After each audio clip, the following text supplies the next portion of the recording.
everybody. So it's kind of a bummer. In the time that it's taken me to create today's video, there's been a second of 2 apparent terror attacks. It's just kind of a bummer. So anyway, as I'm filming what you're about to see, I had no idea, and life as we know it continues to go on, doesn't it? So anyway, here is today's episode, Making Smaller Circles. Okay, hey everybody, I am here. I'm going to do a vlog today. Nothing crazy. It's the week before Christmas and I'm getting things going.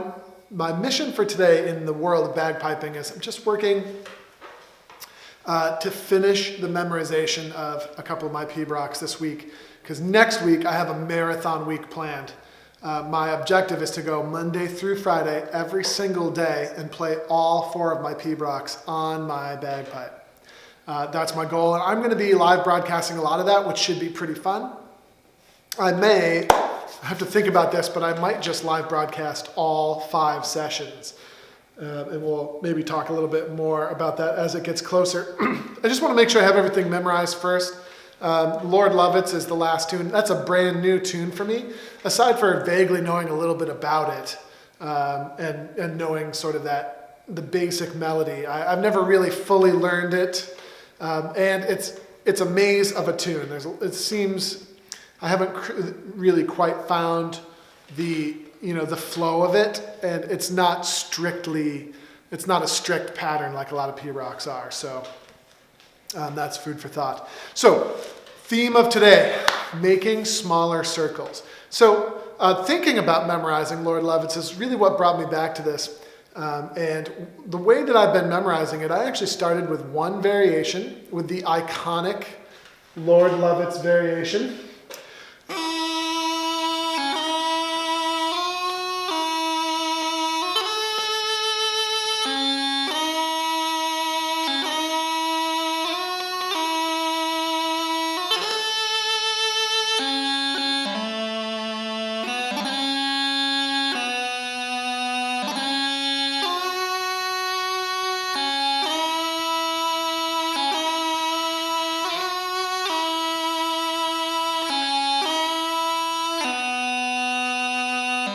Got that memorized, no problem. A couple more lines of that, obviously. And but I didn't do anything else in the tune until that memorization was complete. And then I memorized the Terlowith and Crumlowith variations. Those are a strict pattern. Once you learn one variation, the melody notes carry forward through all the other ones. Okay, so that was step 2. And I didn't move on. If you're following me, you may have even noticed that. In some of my practice sessions, I'm just playing small parts of Lord Lovitz.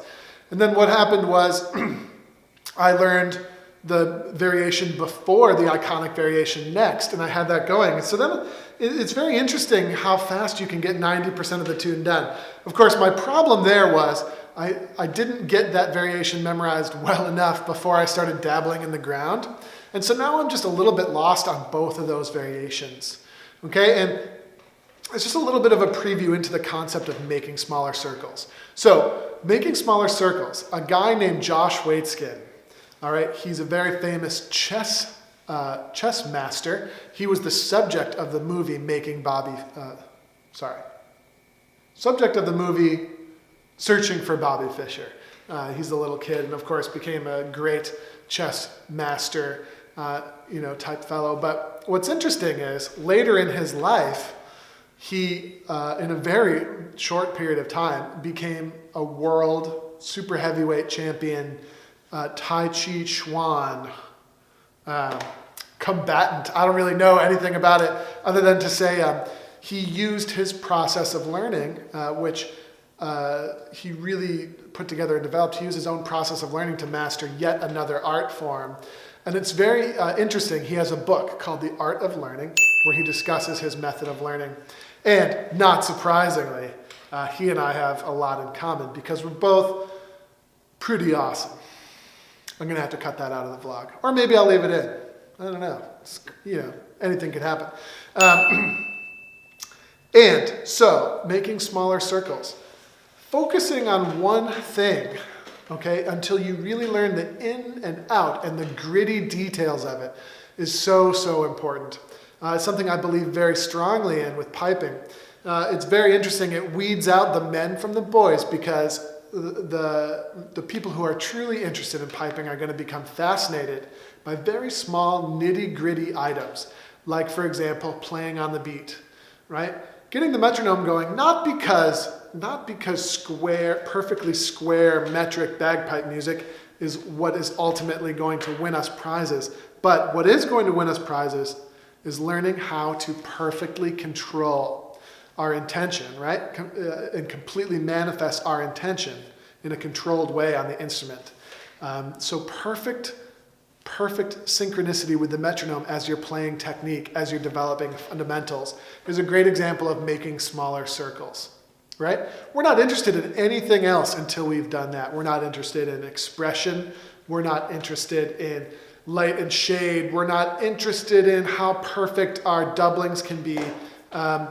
We're not interested in how good our grace notes are. We're not interested in how many crossing noises we have until we've mastered the fundamental skill of simply putting the item of bagpipe music that should be on the beat itself. Now, are we interested in these other topics? Of course we are, right? We don't want to have crappy grace notes.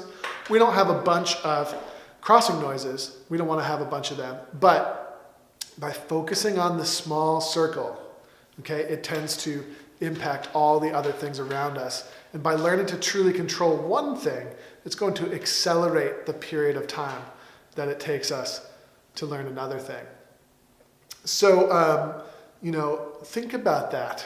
I highly recommend that you get out Mr. Metronome and you focus on truly integrating your repertoire to the click. And again, not because that's the end goal, but because learning to control it and learning to really listen and learning to make the real adjustments, not the sort of fake ones that we think maybe we sort of kind of should make. That's the key thing, developing true control over what you're playing, and that's one way to do it. All of the other things will come in time. That's the foundational small circle that I like to work with my players to think about.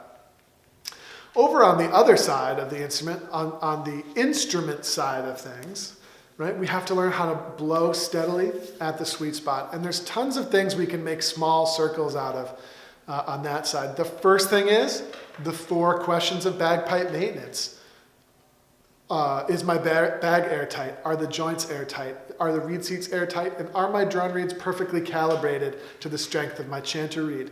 Those are 4 questions. If we can learn how to master that process and to do that process every time, not only can we develop a better and better and better setup bagpipe that gives us more and more potential for great tone and great tuning, it won't be the only thing that's true. The other thing that will be true is that this process will happen faster and faster and faster.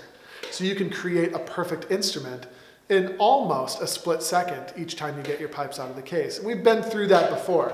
Every time you get the pipes out, you ask the 4 questions. But make a small circle out of that. Focus on that. Master that. Go an inch wide but a mile deep. Okay? Going a mile wide but only an inch deep is only going to get you a little bit of topsoil, right? It's not going to get you the payload. It's not going to get, you're not going to strike oil that way, and you're certainly not going to find any gold or diamonds, right? An inch deep and a mile wide. Just something that's on my mind and a real guiding light in my own development, in my own teaching. And when it comes to preparing for a solo competition, it's absolutely what I'm thinking about. Where do I need to drill the deepest in order to see the greatest result? Right? I'm not going to focus on that thing that isn't the number one aspect holding me back. So, if you've been watching the vlogs, you know that I've been working a little bit on getting my dry pipe stabilized, because that would be the number one thing that, until I resolve that, is going to hold me back from being successful.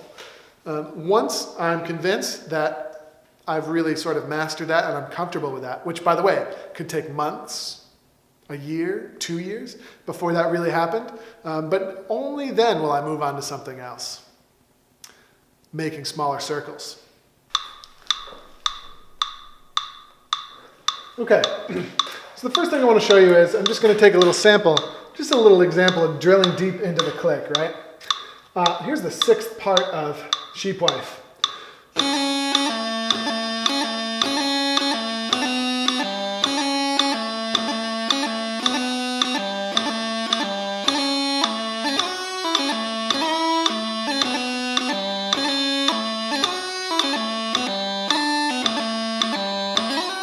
Now, I purposely tried to miss a few of those. Let me just trim this to what we need. Don't need that. Don't need any of this. I think I'm still talking. I think this will be good.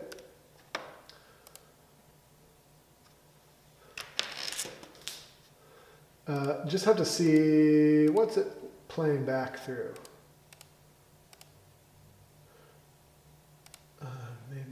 Maybe that'll work.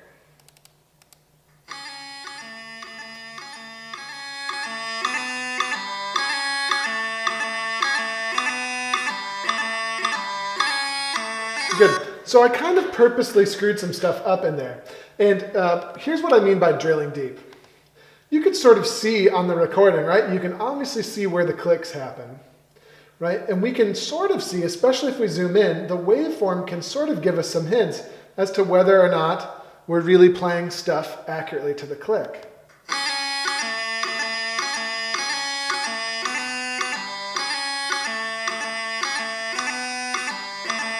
We can see right there, it's not so much visually see, but you can really sense something's not quite right.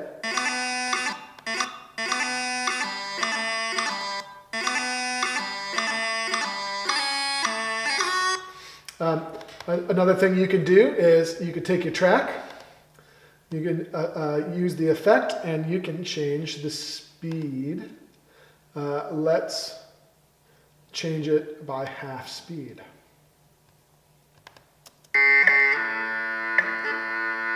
Now that's really low pitch. You might find that too hard to listen to. I don't really mind because I'm listening for the grace note and its relationship with the click.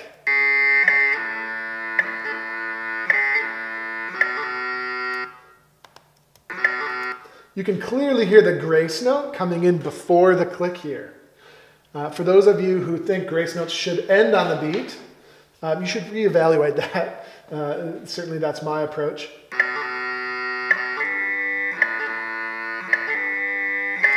Right? And you can hear that the item that's supposed to be perfectly aligned with the click is not perfectly aligned. And that's the key thing that we're sort of looking for.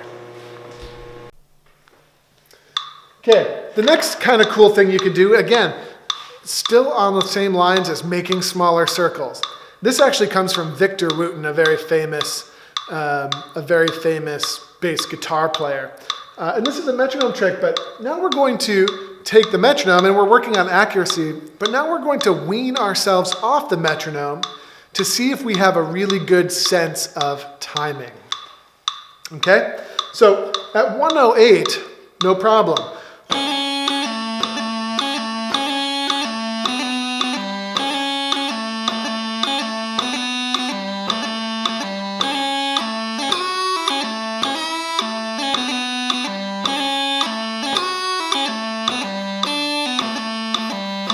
Okay, now split the metronome in half. 108 comes down to, I think it would be what? 59 or something like that? Or no? 54. Yeah, 54 would be half of 108. Now, we're going to play the same tempo, but we only get half the clicks. Da-da, duckin', da-da, duckin'. Here I go.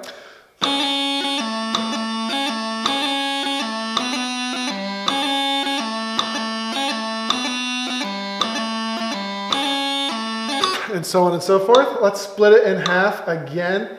Half of 54 is 27, I want to say. I'm going to round up to 28 so that later I can split it in half again. Da-da, duckin', da-da, duckin', da-da, duckin', da-da, duckin', da-da, duckin'. Here we go. See if we have a good sense of timing. I should be able to hit all these clicks with that perfect solar eclipse again.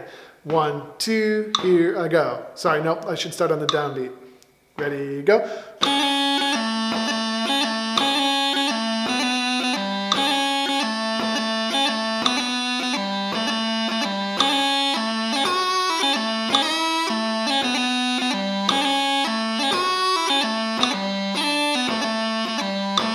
So I jumped a couple of beats there, but overall pretty close. How about 14 clicks per minute?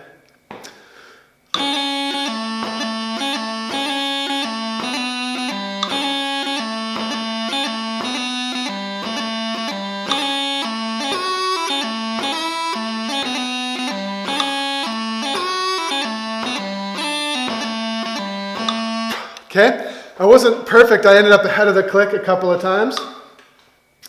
How about, oh, it won't even let me go to 7, so I guess I'm going to have to end up at 14. But weaning ourselves off the metronome, okay, would be pretty interesting. You might find that no matter what you do, there's some phrases where you don't come in at least a little bit. Come in at least a little bit early to the click. You might find no matter what you do, that is sort of the case, right? And you can't figure it out. So making small circles. Drill into the metronome. Don't do metronome and expression and phrasing and crumble with a mox and tuning and blowing steady. Pick one. Maybe pick two. Maybe pick one on the fingerwork side and one on the instrument side. But make those two the only two things that you drill into. And you'll be amazed how you can extrapolate it to the other elements of your playing. And you'll also be amazed, with some hard work and patience, you'll be amazed how good you can get and in just how reasonable a period of time.